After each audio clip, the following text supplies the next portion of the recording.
Assalamualaikum warahmatullahi wabarakatuh. Perkenalkan, nama saya Anis Syauki. Saya biasa dipanggil Anis. Saya peserta Latsar CPNS Provinsi Jawa Barat Angkatan 14, kelompok 1 dengan NDH 25. Saat ini saya bertugas di Dinas Perhubungan Provinsi Jawa Barat dengan unit penempatan kerja yaitu di UPTD Pengelola Prasarana Perhubungan Lalu Lintas Angkutan Jalan Wilayah 2 yang beralamat di Cinunuk, Cileunyi, Kabupaten Bandung, Jawa Barat. Di UPTD ini saya bertugas sebagai petugas transportasi darat dan untuk bidang saya ditugaskan pada bidang fasilitas lalu lintas. Dinas Perhubungan Provinsi Jawa Barat memiliki visi misi sebagai berikut. Visi yaitu adalah mewujudkan sistem transportasi yang aman, tertib, lancar, dan berkelanjutan untuk mendukung pembangunan dan kesejahteraan masyarakat. Untuk misinya sendiri adalah mengembangkan dan meningkatkan pelayanan transportasi yang terintegrasi dan berkualitas. Yang kedua adalah meningkatkan keselamatan dan keamanan berlalu lintas di seluruh wilayah Jawa Barat. Yang ketiga adalah mewujudkan kinerja organisasi yang akuntabel dan profesional dalam mencapai tujuan. Yang keempat adalah menyediakan prasarana dan fasilitas perhubungan yang memadai dan berkualitas. Yang kelima adalah membangun sinergi dan koordinasi dengan pemerintah kabupaten kota dan pemangku kepentingan terkait untuk pelayanan transportasi yang optimal. UPTD PPPLLAJ Wilayah 2 dipimpin oleh Bapak Adnan Guntara STMT sebagai Kepala UPTD dan Bu Teviani Wulansari SSITMT sebagai Kepala Subbagian Tata Usaha.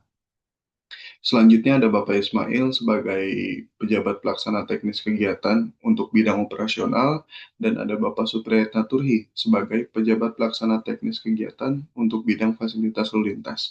Dan di bidang fasilitas lalu lintas ini adalah tempat saya ditugaskan. Tugas saya di bidang fasilitas lalu lintas ini adalah melakukan kegiatan pengadaan fasilitas lalu lintas. Kegiatan pengadaan ini dimulai dari perencanaan, pelaksanaan, evaluasi hasil kegiatan pemasangan, sampai dengan membuat laporan hasil kegiatan. Fungsinya adalah memastikan bahwasannya seluruh jalan di lingkup kerja UPTD PPPLLAJ Wilayah 2 telah terpasang fasilitas lalu lintas yang baik dan sesuai dengan ketentuan, mulai itu dari rambu, marka jalan, sampai dengan penerang jalan umum atau yang biasa kita sebut PJU.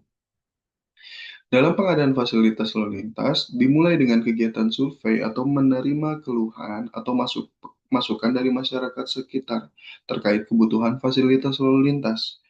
Setelah data-data tersebut terkumpul, selanjutnya akan dilakukan pembahasan sampai dengan pengajuan. Setelahnya akan dilakukan lelang terbuka untuk menentukan pihak mana yang akan melakukan atau melaksanakan kegiatan pengadaan dan pemasangan tersebut. Jika sudah ditentukan pemenangnya, selanjutnya pihak ketiga akan melaksanakan koordinasi dengan UPTD PPPLLAJ Wilayah 2 terkait titik mana saja yang akan dilakukan pemasangan, sampai dengan fasilitas lalu lintas apa yang dibutuhkan. Setelah melakukan rapat tersebut, selanjutnya pihak ketiga tersebut melakukan kegiatan pemasangan. Setelah dilakukan kegiatan pemasangan, selanjutnya pihak ketiga melaporkan bahwasannya mereka sudah melakukan kegiatan tersebut. Setelah itu, bidang saya akan melakukan yang namanya PHO atau yang biasa disebut evaluasi. Apakah hasil pekerjaannya sudah sesuai spesifikasi atau belum? Jika belum, kami akan meminta pihak ketiga untuk merapihkan dan memperbaiki lagi pekerjaan mereka. Tapi, jika mereka sudah melakukan sesuai dengan ketentuan yang berlaku, maka selanjutnya kami akan membuatkan laporan hasil kegiatan dan selanjutnya akan mencairkan anggaran tersebut. Kegiatan di atas mencakup semua visi misi dari Dinas Perhubungan Jawa Barat, yaitu adalah yang pertama, mengembangkan dan meningkatkan pelayanan transportasi. Di sini, dengan fasilitas yang memadai, maka pelayanan transportasi akan meningkat kepada masyarakat. Yang selanjutnya adalah meningkatkan keselamatan dan keamanan berlalu lintas. Sudah barang tentu, seperti misal kondisi malam hari, ketika di jalanan itu gelap dan tidak ada penerang jalan umum, tentu saja angka kecelakaan akan meningkat. Tapi jika sudah terpasang fasilitas lalu lintas, insya Allah angka kecelakaan tersebut akan menurun. Yang selanjutnya adalah mewujudkan kinerja organisasi yang akuntabel dan profesional. Akuntabel di sini adalah kami tidak akan mengiyakan atau mengokekan pekerjaan dari pihak ketiga jika hasil evaluasi dari kami pekerjaan mereka belum sesuai. Yang selanjutnya yang keempat adalah menyediakan prasarana dan fasilitas perhubungan yang memadai dan berkualitas. Pastinya di sini kita memastikan produk atau perlengkapan yang dipasang itu sudah memenuhi spesifikasi yang ditentukan. Yang selanjutnya adalah membangun sinergi dan koordinasi dengan pemerintah, kabupaten, kota, dan pemangku kepentingan terkait untuk pelayanan transportasi yang optimal.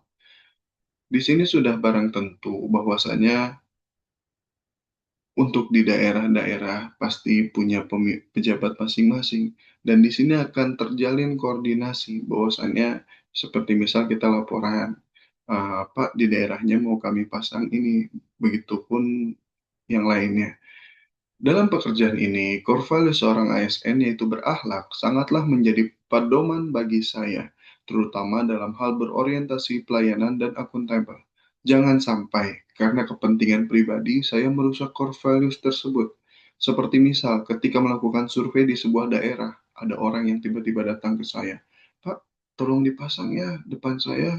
Kira-kira perlu bayar berapa ya kalau dipasang depan saya? Nah, kalau misal merujuk ke jarak titik antar lampu itu tidak sesuai, maka saya akan menolaknya, Pak. Mohon maaf, untuk jaraknya adalah minimal 50 meter. Maka mohon maaf, saya tidak bisa melakukan pemasangan di depan rumah Bapak. Seperti misal, contoh seperti itu. Untuk akuntabel sendiri contohnya adalah seperti misal saya melakukan evaluasi. Pada saat melakukan evaluasi itu, di situ saya melihat dengan jelas bahwasannya pekerjaan mereka belum sesuai dengan spesifikasi. Tapi pihak vendor merayu saya, seperti misal contoh, Pak, bisa nggak Pak diokein aja dulu nanti kayak gitu, nanti cincailah atau apa. Di situ tugas saya adalah menolak dan memberikan arahan yang baik kepada mereka, Pak, tolong diperbaiki dulu. Jika Bapak ingin dicairkan anggarannya, silakan Bapak rapihkan dulu pekerjaannya. Mungkin itu yang dapat saya sampaikan. Kurang lebihnya saya mohon maaf. Wabillahi taufiq wal hidayah. Assalamualaikum warahmatullahi wabarakatuh.